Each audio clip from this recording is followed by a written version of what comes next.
You're all welcome once again to the program. Esther Agbi is here with you today. Thank you for spending your time with me or sharing your time with me. The title for our discussion today is it right to call my husband Lord? Is it right to call my husband Lord? I hear people say that the virtuous woman is supposed to call her husband Lord, or, just talking about Sarah in the Bible, that she called her husband Lord.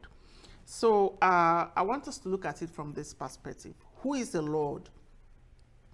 I believe that the Lord, the word Lord, is just a title for respect, as we say, our Lord Jesus Christ, because of the sacrifice he did for us. He sacrificed his life for us on the cross of Calvary to redeem mankind back to God. So we say our Lord Jesus Christ. We also hear of the phrase Lord spiritual, Lord temporal. Lord spiritual because of their spiritual position. The spiritual leaders, they call them lords because of their position. And then Lord temporal because also of their position in the secular world. So we talk about the British Parliament. I don't know much about the British Parliament, but I know that in the British Parliament you have the House of Commons, and you also have the House of Lords. So I want to talk about the Lords part of it. So I went to the Wikipedia and I found out I got something from there. It says, the House of Lords, also known as the House of Peers and domestically as the Lords, is the upper house of the Parliament of the United Kingdom. So membership is granted by appointment or by hereditary or official function. Yeah, so that's the definition I got from the Wikipedia. So when we go back to our topic for discussion, the name you call your husband, as from my notes I have here, the name you call your husband does not necessarily translate to respect. It would be very great if it does, like you call your husband Lord as a form of respect, and if it translates even to the actual respect, it would be so great. But sometimes it does not necessarily translate to that. So I just want to give this quick example. When we immigrated to Canada, I think in the year 2000, we usually listen to the news, especially the United States news, So when we listen to CNN or any other channel, I hear I think the president at that time was the Republican president. He was President Bush. So I'll listen to them, and the type of news they read is not just the news that we have back, in those days where they bring the sheet. The presenter just reads off what's on the sheet. But the news they now have is they have to bring people of differing opinion or political parties or affiliation, two different parties, and then they debate the issue. So I was listening to these people, like, for example, Bush was from the Republican Party. Let's say the Democratic representative person is talking.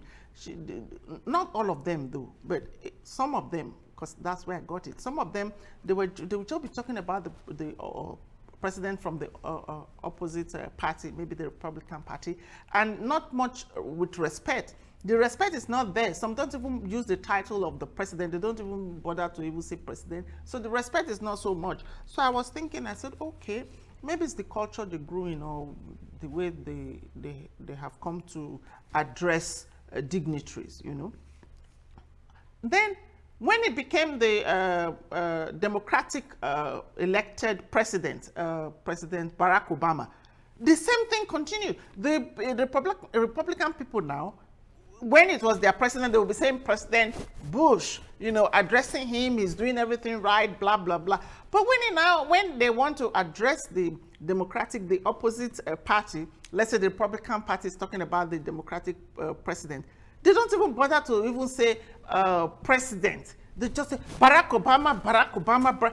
I see, I'll be talking to myself in the living room. I say, please add president now. Which one is Barack Obama? The same thing when they're talking of Bush. I say, can't you just please add president in front of it? And not even just not even the title now. They'll just be bashing on the president. Is it bashing and talking and addressing him in all kinds of ways? So it's look. it doesn't really, it's not so pleasant, you know, to my hearing. I didn't like what they were doing. So that's why I got this. I'm trying to say that even if some people say, oh, I have to respect my husband by calling him Lord, does that Lord and Lordship translate even to respect? Or you're just saying it Lord for people around you to just say, oh, you're respecting your husband? So the example I want to quickly go to in the Bible, I'll read it now, is from Genesis chapter 15, verse 12. It says, therefore, Sarah laughed within herself, saying, after I'm waxed old, shall I have pleasure, my Lord being old also? So this was Sarah. Many of us are familiar with this story.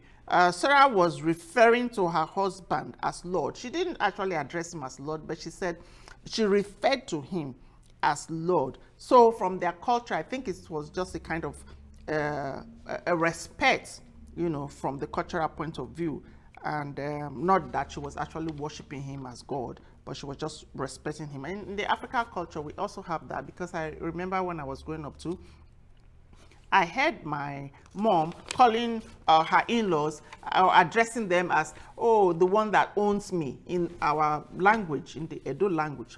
Then I used to think, I said, which one does this own you? Why do they own you? It's later I got to understand that, okay, because bride price was paid, it's like she's bought over. But I know there's no slave trade anymore in this age and generation. So there's nothing like, oh, she was bought over or she was owned or something. I think those things were just being said as a kind of respect for the in-law. Okay. So the next point I want to raise is that I hear people say that they want to respect their husband. And when you ask them, okay, what is your opinion on this particular issue? Or you hear them say, oh, I don't think I have any opinion. My husband has spoken. I think my husband has spoken. That's the final issue. We just have to go with what he said. So you don't have any idea. You don't have, even though he has spoken, you don't have anything to say. So as a woman, even though you want to be virtuous, it's good. You want to be obedient. You want to be respectful. But I want to admonish the younger ones, because the older ones, maybe they already passed that stage. It's good for you to air your views, to bring out your own opinion. It might be helpful to your husband and to your family at large. So when we look at this example, for example, when we look at the Sarah and Abraham example, the issue at stake there was Abraham wanted Ishmael to be with him under the same roof, but the opinion of Sarah was different. She wanted Ishmael to be out of the home, because this has to, I think this was about her inheritance or something like that, because Ishmael was not the promised child. Isaac was the promised child. So Sarah wanted Ishmael to be out of the home, but Abraham was thinking otherwise. But Abraham was wise. He took the situation to God and wanted to find out what exactly was the mind of God in this issue. And if we go to Genesis chapter 21 verse 12, it says from that passage that God told Abraham to listen to Sarah, his wife. So this listen to Sarah here, to me, means mutual submission. Abraham listening to Sarah does not make Abraham a lesser person, or he was subject to Sarah. Let me put it that way. No. Listen to Sarah here only means mutual submission, that he should hear her out. Actually, in the Septuagint Bible, they don't even quote that part again. They said in this same scriptures, Genesis chapter 21 verse 12, in the Septuagint Bible, it says that God told Abraham to obey Sarah. If people want to say that, oh, God told Abraham to obey Sarah, that's like a big one. They don't even quote that again. They just go with the modern day translation. And let's stick to the modern day translation. It says, Abraham was told to listen to Sarah, which means hear her out. Think it through logically. Listen to what she's saying. At this time, she has a better idea than what you are saying, because she was not just thinking of the present. She's looking far into the future, right? Till today, that is the problem we still have. that the people, the descendants of Ishmael and the descendants of Isaac, they are still fighting. They're still at loggerheads. It's the same issue till this today. That's 2,000 years ago till now. Or how many years? More than 2,000 years, should be about 4,000 or so. I don't know the exact, I'm sorry. I don't know the exact number of years. But that is the same issue, the same problem we still have till this day, right? The Arab world fighting the Israelites. So now I want to bring this issue out. Some men say, yes, I do listen to my wife. I listen to her. But I have a question for you. What exactly are you discussing when you listen to her? Do you listen to her when she's asking, or she's saying, you are asking her, what do we do first? Or she's saying, oh, what do we do first? Should we as a family visit the West Edmonton Mall first before we go over and visit a friend? Or should we go over to visit the friend first before we go to West Edmonton Mall? Or should I prepare, what do we want to eat today? Should I prepare white rice or jollof rice or some potato? Or should we as a family go to, is it Tony Romans for lunch? Or should we go to, is it Swiss Chalet or some other restaurant or family restaurant? Is that the type of discussion you have? And then you say you listen to your wife, and then you say, oh yes, let's do this. Oh, the wife says, oh, choose whichever you want. Then we just drive over there. That's not what I'm talking about to do. I'm talking about weightier matter, very important things for discussion. Not just do this or do that or do petty things that has no, that there's no, it's not even relevant which one you do. Look at what Sarah and Abraham, they were discussing. This has to do with generations to come, right? Things of value, things of great significance, you know.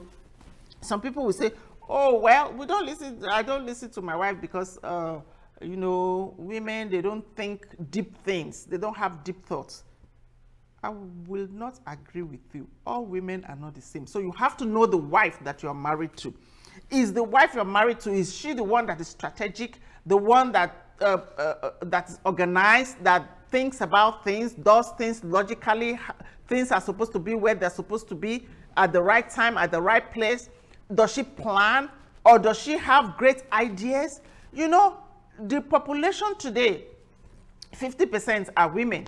Are you not trying to tell me that God has made 50% of his creation to be docile, to be redundant, not to be productive? Is that what you're saying?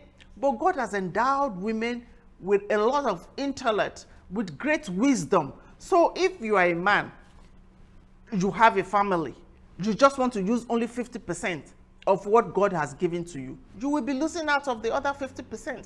But if you bring your wife to yourself, come together, you sit together at the table, and you discuss issues, and you listen to her contributions, you might be well off, you know, because you're having the 100%. As people say, 2 working heads are better than just one. So why don't you put your minds together, discuss and analyze things logically? You will have you'll come to a better conclusion and having a better outcome on the long run. So today I just you know, I've been doing this program for the last 2 programs talking about men, but today I want to talk about ladies. You know, if you want to be respectful and virtuous, it is very good in terms of calling your husband Lord, according to the title of my discussion. Calling him Lord is not the issue, but it should translate even to something that your contribution towards the home is very productive, and to make the whole family even to move forward in a I don't know, in a constructive and productive manner, you know. Because if, let's say for example, Abraham refused to listen to the wife, and according to what the Lord said Abraham should do as at that time. I'm not saying that every time you have to listen to your wife. You have to think with your own head as the husband. You have to come together and say, okay, which idea is better? Which one should we do? You know, so if Abraham refused to listen to the wife and they did something that was just not good, or he just went along and did something, and then there's a bigger issue, bigger problem. Who will feel the pinch? Everybody in the family, not just the man, not the woman, not the children, everybody inclusive. So why don't you prevent something that is going to be disastrous, for example? You know, so by keeping quiet, so let me just keep quiet because I want to be virtuous, I want to be respectful. No, you can be respectful at the same time, air your views in a polite manner. If your views are not taken, it's okay, but at least you have presented your ideas. You know, I want us to just, you know, think about that. And ladies, or let me talk to the men. Men, the thing that comes in the way, it's pride and arrogance. So we have to humble ourselves, put aside pride, put aside arrogance, and listen even to the wife that you have. Ladies, respect your husband. Be a virtuous woman. You can call him Lord if that's what you choose to do. But let it translate, not just end in the words. Let it translate even to in respect. Let your words, you know, or your form of respect translate even to productive communication. You know, having dialogue with your husband, bringing out your contribution in a manner that is polite and respectful, so that both parties, the whole family, will benefit even from it, and everybody will be blessed. Well, that does it for us today. And this topic, I will be right back very soon. Shalom. God bless you. See you soon. Bye.